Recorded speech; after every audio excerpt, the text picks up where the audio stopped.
You ever notice that certain songs constantly pull your mind somewhere you don't really want to go anymore? Like you could be having a completely normal day. You feel focused, you feel clear headed, then one song comes on and suddenly old memories start resurfacing. Old emotions sort of wake back up and your mind starts drifting toward a version of yourself you thought you had moved on from. And I think most Christians underestimate how deeply music affects them. Not because music is automatically evil.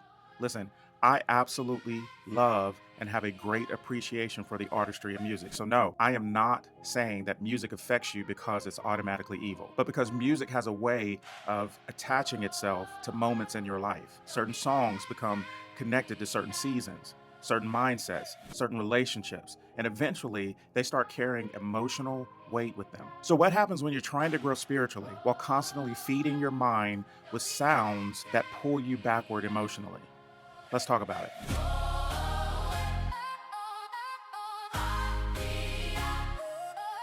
Now, before we get into this, let me say something clearly. This is not going to be one of those videos where I try to give you some giant legalistic list of what Christians can and cannot listen to. I don't think maturity works that way, but I do think many believers underestimate how powerfully music shapes their inner life over time. My name is Maurice, and this channel is for people who are just trying to follow Jesus in a practical and honest way without feeling buried underneath confusion or performance all the time. And one thing scripture teaches repeatedly is that what consistently fills your heart and mind eventually affects the direction of your life. That's why Proverbs says to guard your heart carefully, because the issues of life flow from it. In other words, the things influencing you internally eventually start shaping you externally too. So let's talk honestly about music, memory, identity, and why some songs may be affecting your spiritual life more than you realize. One thing people rarely stop to think about is that music does much more than just entertain us. Music becomes emotionally connected to seasons of your life. Music has a strange ability to tie itself to moments. You hear a song and suddenly your mind goes back to an old relationship. Yeah, there's a song from my youth where every time I hear it, it reminds me of my first breakup. And that was over 30 years ago. For you, music might remind you of an old lifestyle, maybe even a season where you were far from God. And yes, sometimes those memories are harmless, but sometimes they reconnect you emotionally to places God has been trying to bring healing from. That's why certain songs can instantly affect your mood, your thoughts, and even your temptations. Not because the song itself has some kind of mystical power, but because your heart attached meaning to it over time. And if you continually revisit those emotional spaces, eventually those thought patterns start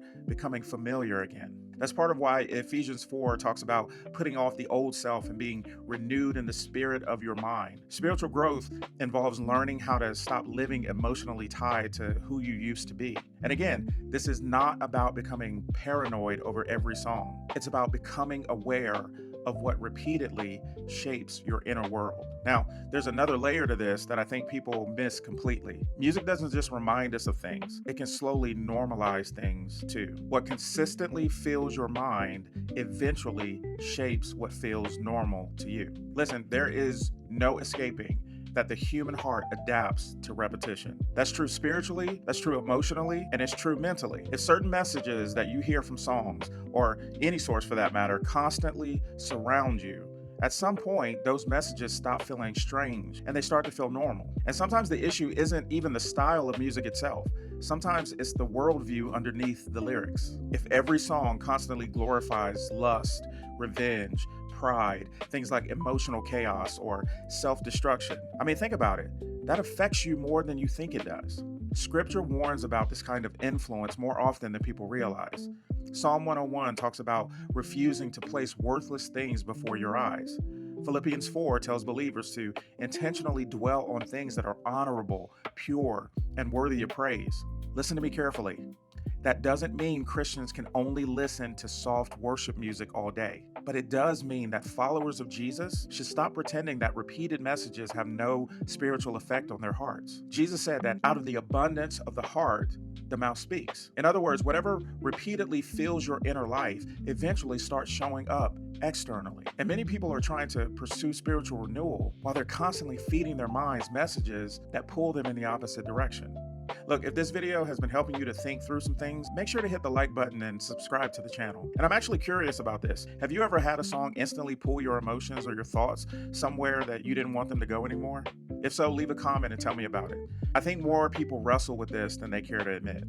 Now, here's where this conversation gets a little more personal. Some songs reconnect you to an identity that God is trying to heal you from. One of the hardest parts about following Jesus is learning how to stop living out of old identities. Some people spend years building their identity around pain, others around anger, lust, heartbreak, rebellion, or constant self-destruction. And music often becomes deeply tied to those versions of ourselves. So when certain songs come back on, it's not just nostalgia happening. Sometimes your heart gets emotionally pulled back toward a mindset that God has been trying to free you from.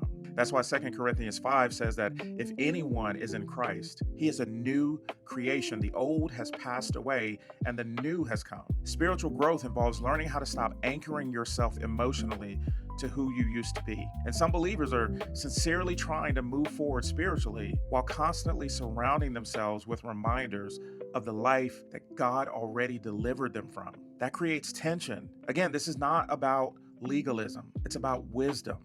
And I think this next part is where maturity really matters. Not every song affects every person the same way. See, this conversation becomes unhealthy quickly when people swing to extremes. One person acts like music has absolutely no effect on them whatsoever. Another person turns every conversation about music into fear and legalism. I don't think either approach is healthy. Romans 14 teaches believers to honestly examine their consciences before God and walk with wisdom. And wisdom requires honesty. There may be songs that deeply affect one person emotionally because of their past, because of their struggles, or what those songs are connected to, while another person may not experience that same pull at all. But maturing in Christ means being truthful about what affects you personally. You got to be honest with yourself. If certain music repeatedly drags your mind toward temptation or bitterness and anger or lust and depression or unhealthy patterns, wisdom says you should probably stop feeding that connection. That's not weakness, that's discernment. And ultimately, I think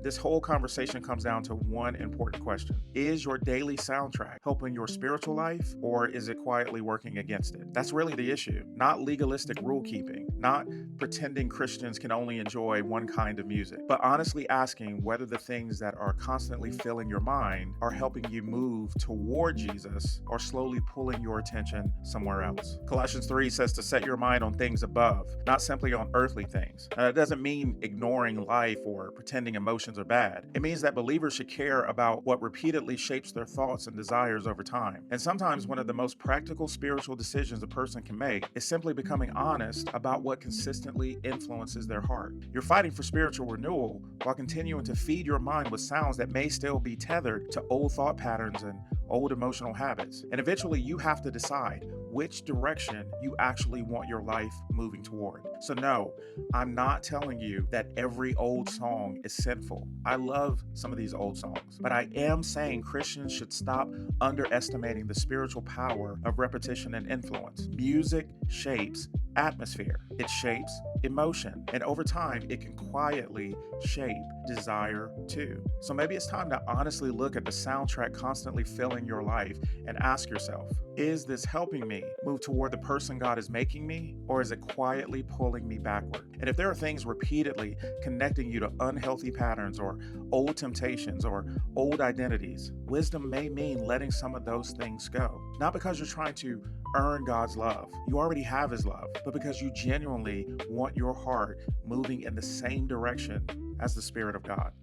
If this video helped you in any way, please go ahead and sub to the channel. I just want to continue to help you uncomplicate your faith, especially when it starts intersecting with everyday struggles and decisions. And if some of what we talked about in this video connects to that feeling of spiritual heaviness or distance from God, then you should watch this next video that addresses why you feel spiritually stuck and may not be feeling God's presence. Because sometimes what feels like spiritual emptiness is actually the result of things slowly shaping your heart beneath the surface.